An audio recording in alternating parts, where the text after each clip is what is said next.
1970s had disco, bold trends, and a whole lot of everyday items that would never make it past today's safety standards.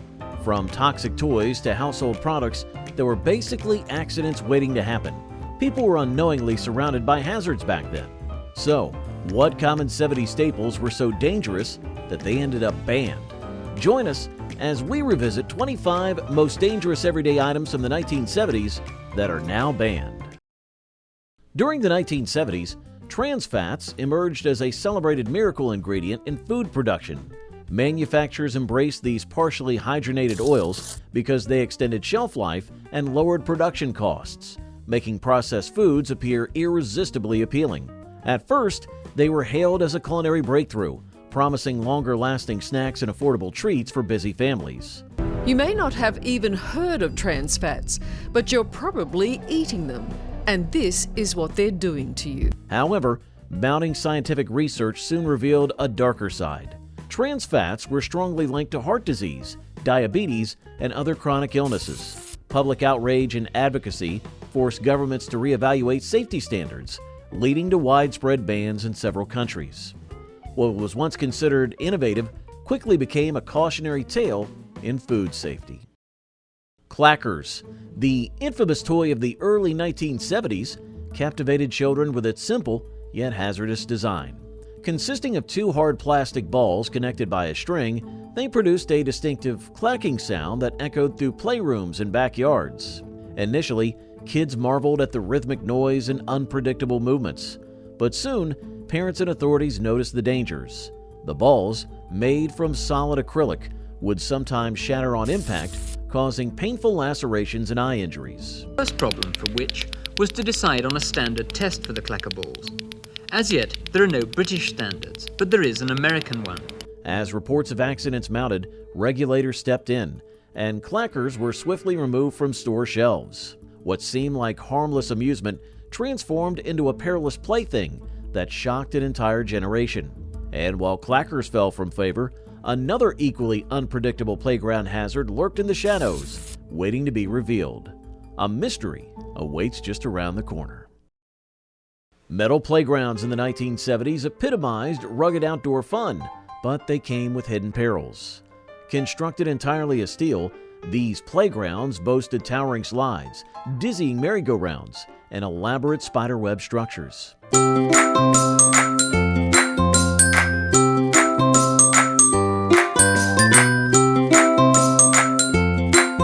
On hot summer days, the metal heated to scorching temperatures, burning tiny hands and skin. Children risked falls from dizzying heights when swinging on unyielding bars or slipping off cold, unforgiving metal surfaces. The harsh design left little room for error, and injuries were common, sparking widespread concern among parents and educators. Over time, safety standards evolved, leading to the replacement of these hazardous structures with cushioned and thoughtfully engineered play areas. Lawn darts, also known as jarts, were once a popular outdoor game that promised fun under the sun. These large, weighted projectiles featured sharp tips designed to pierce targets, but their dangerous design made them a hazard. Children and adults alike engaged in the game without realizing the risk of accidental injury. As players hurled the lethal darts across manicured lawns, reports of severe lacerations, puncture wounds, and even fatalities began to surface. Don't cry. Bye-bye. A tragic incident involving a young child led to heightened public outcry, prompting regulatory agencies to intervene. By the late 1980s, these hazardous darts were banned in the U.S. and other countries. While lawn darts have disappeared from stores, another perilous plaything looms on the horizon, stirring curiosity and concern. Get ready for the next peril. Swinging gates were a staple of 1970s playgrounds, offering a thrill that quickly turned dangerous. Consisting of a single gate attached to a central pole, children would grasp the connecting bar and swing around with wild abandon. The excitement soon gave way to peril as the unpredictable motion often resulted in falls and collisions.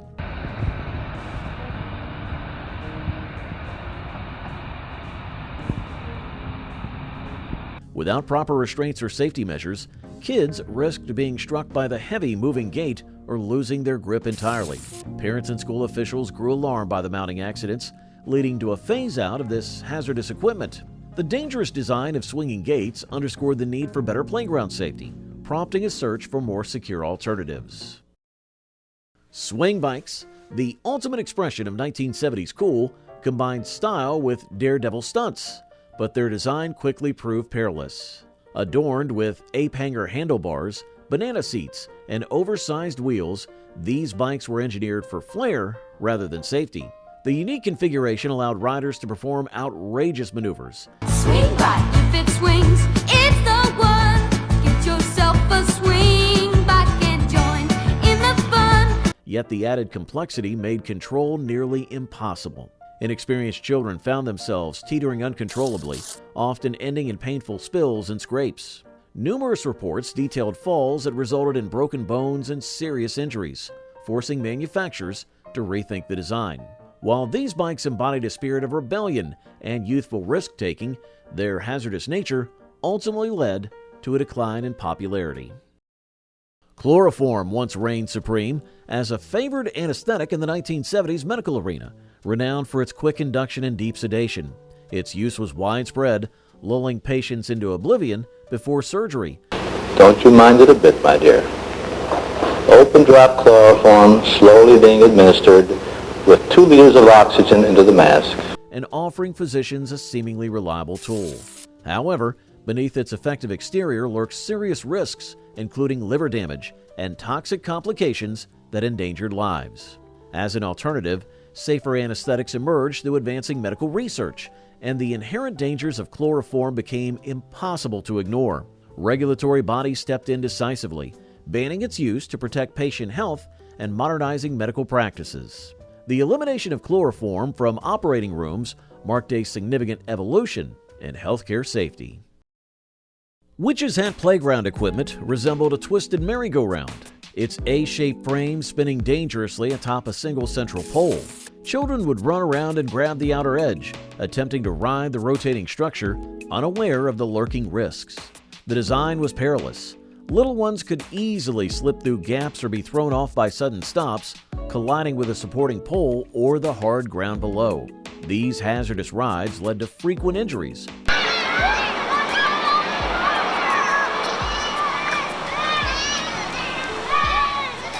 prompting parents and schools to demand safer alternatives. Although modern versions have improved safety features, the original Witch's Hat remains a notorious symbol of playground danger. As one piece of risky equipment was phased out due to its flaws, whispers of another explosive toy surfaced, stirring intrigue and apprehension. The super elastic bubble plastic was a seemingly innocent toy that captivated 1970s children. With its colorful, gooey magic, kids would use a straw to blow the viscous mixture into a large elastic bubble, marveling at the transforming substance. However, beneath the playful surface lurked a hidden danger, composed of chemicals like polyvinyl acetate, ethyl acetate, and acetone. Super elastic bubble plastic. That's right, plastic bubbles from a tube. Just squeeze it out and blow it up. They're beautiful. The substance emitted toxic fumes that could lead to dizziness, nausea, and involuntary muscle twitching. Although the toy rarely caused physical injuries, the inhaled fumes posed serious health risks. Parental concern and scientific studies eventually forced manufacturers to reformulate the product, leading to its ban in many regions. Just when it seemed the era of dangerous toys might be ending, yet another danger emerged, challenging our perceptions of playtime safety. Easy Bake Oven First Edition enchanted children with promises of miniature treats, but its design harbored a dangerous flaw. The heating element reached scorching 350 degrees Fahrenheit. Easy bake, fast as you can. Mix 'em up, pour 'em in the pan. Slide 'em in, let 'em bake now. Posing severe burn risk to curious hands. Despite its appeal, the oven's exposed, high-heat surface led to numerous accidents, including painful burns and fires. Reports of fingers caught in the door alarmed both parents and regulators.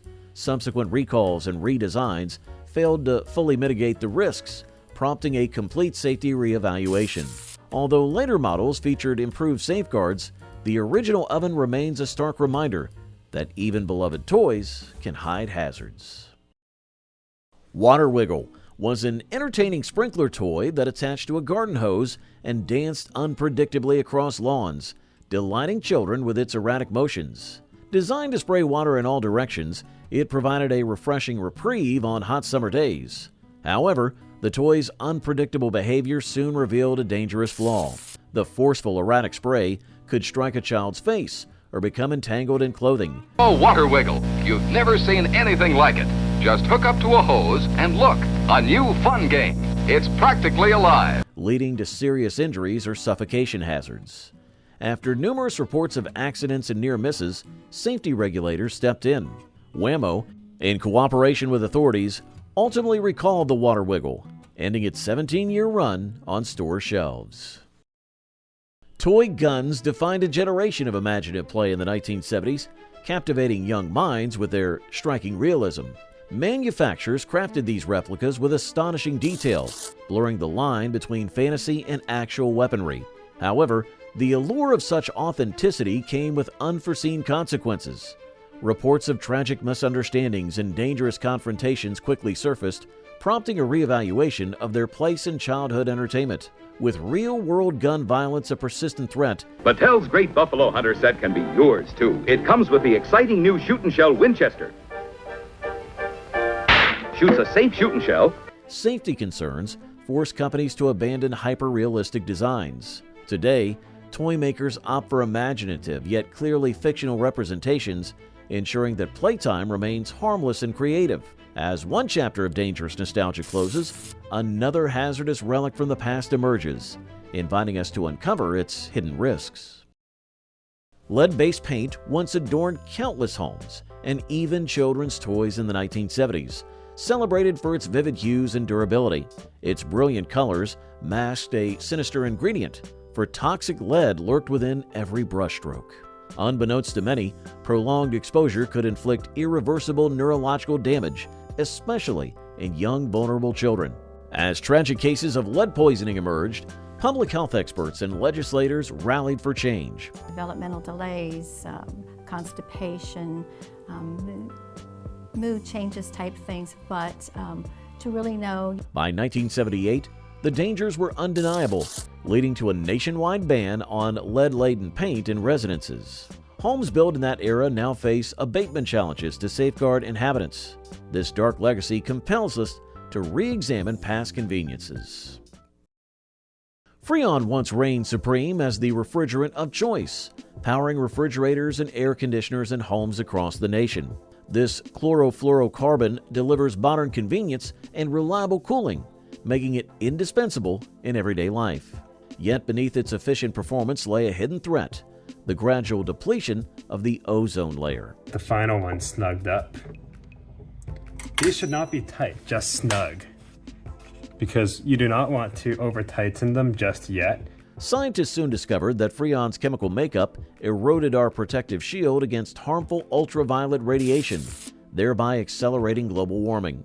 As awareness grew, regulations tightened, and Freon was phased out in favor of environmentally friendlier alternatives. While one chapter of technological convenience closed, a new hazard looms in the spaces we cherish.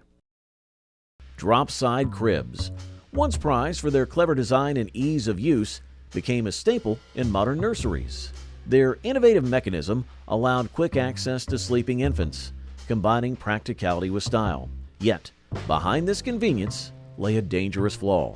Reports of mechanical failures and tragic accidents soon surfaced, exposing the risks inherent in these cribs. Mounting evidence ultimately led to a ban in 2011 as regulators prioritized child safety. When one of these things malfunctions and endangers the life of a So child. this is an actual recalled crib. So what happens in this case with this crib? This decisive action spurred the development of sturdier, more secure alternatives in baby furniture design.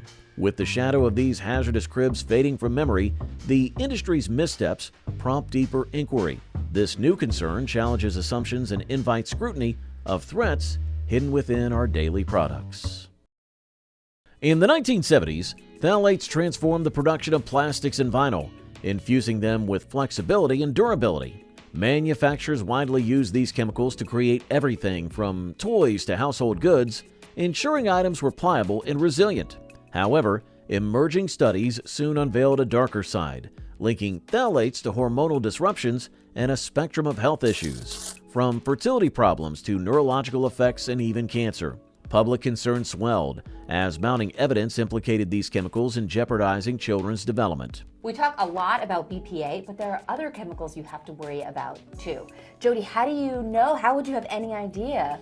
In response, regulators imposed bans and strict limits on phthalates use in kids' products. Yet, despite these measures, phthalates remain prevalent in everyday items, leaving us to wonder about unseen exposures.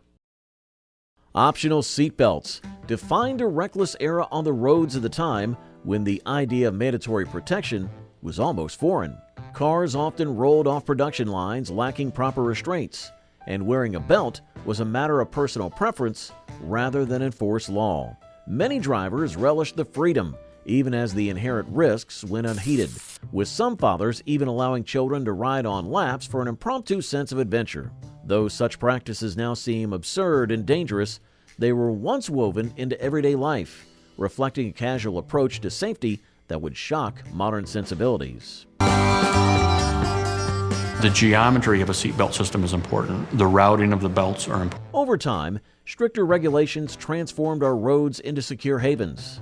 And as we leave behind this curious chapter in automotive history, another 1970s practice awaits scrutiny. Prepare for another startling revelation next. Cigarette advertisements once dominated television screens in the 1970s, casting smoking in a glamorous, alluring light. With catchy jingles and charismatic actors, these ads seduced viewers into believing that lighting up was a symbol of sophistication and cool rebellion. The pervasive charm of these commercials hid the dangerous truths behind tobacco use. As mounting evidence linking smoking to severe health risks, regulatory bodies took decisive action. Try Lumberjack cigarettes.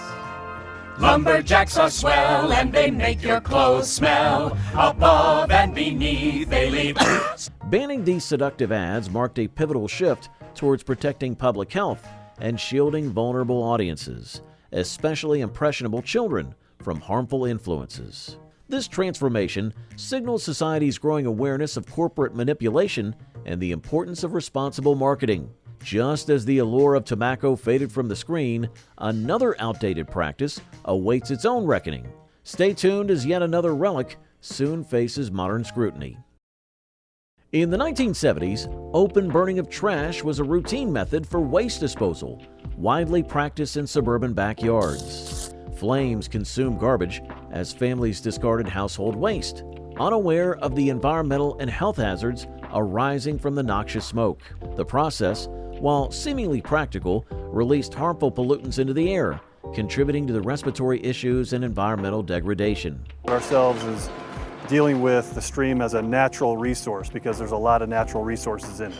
As scientific understanding of air quality improved, communities and authorities recognized the dire consequences of burning waste openly. Stringent regulations soon replaced this common practice with more sustainable methods, such as recycling and proper landfill management.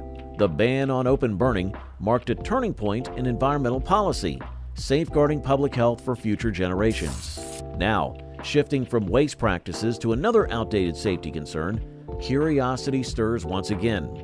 Let's anticipate the next risky relic. During the 1970s, it was common to see children riding in the front seats of cars, even without seat belts.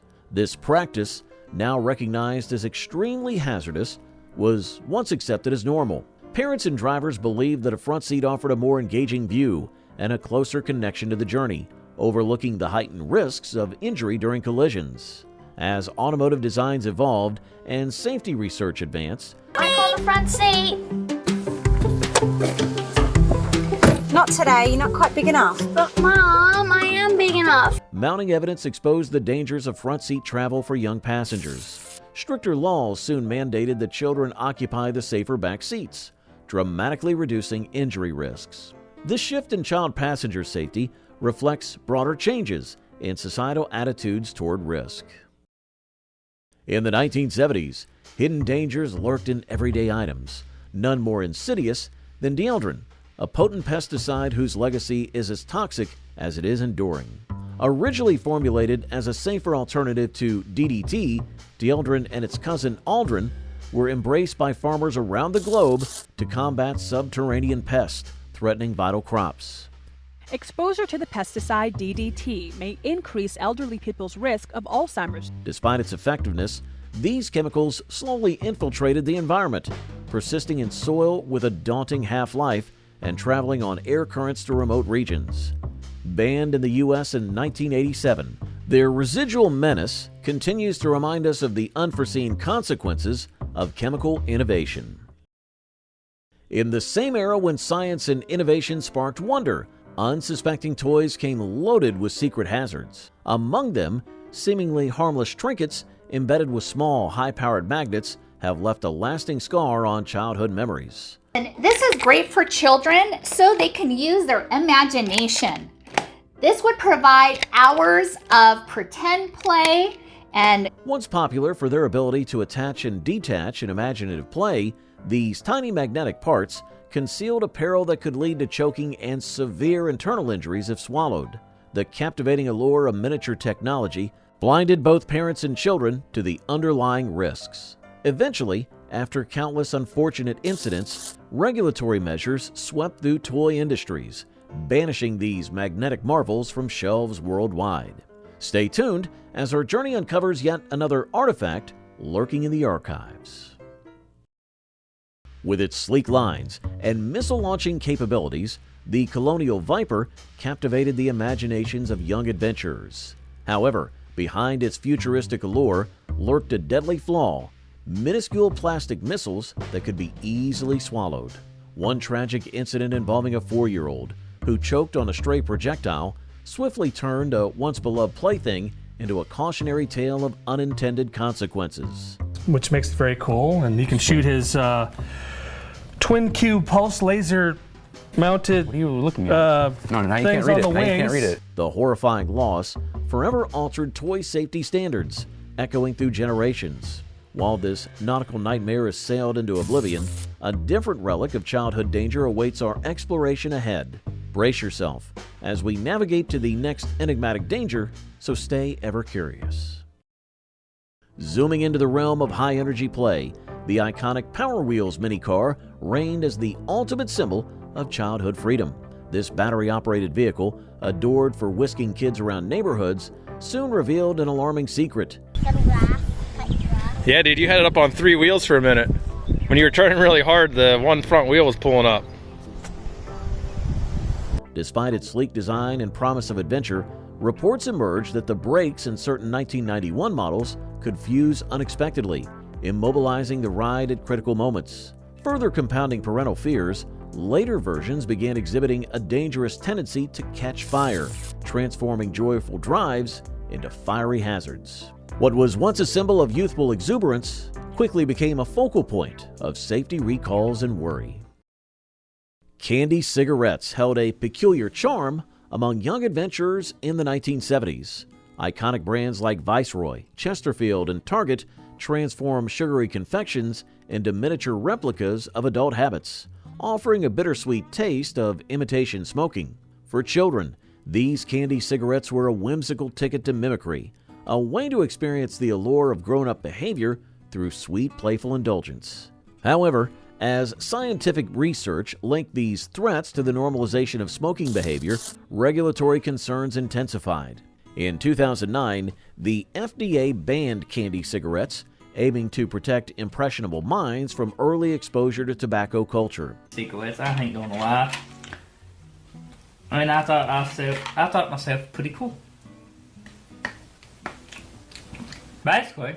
Today, candy cigarettes remain a nostalgic relic of a bygone era, a reminder of changing attitudes toward health and childhood innocence. Their bittersweet legacy continues to spark curiosity and debate.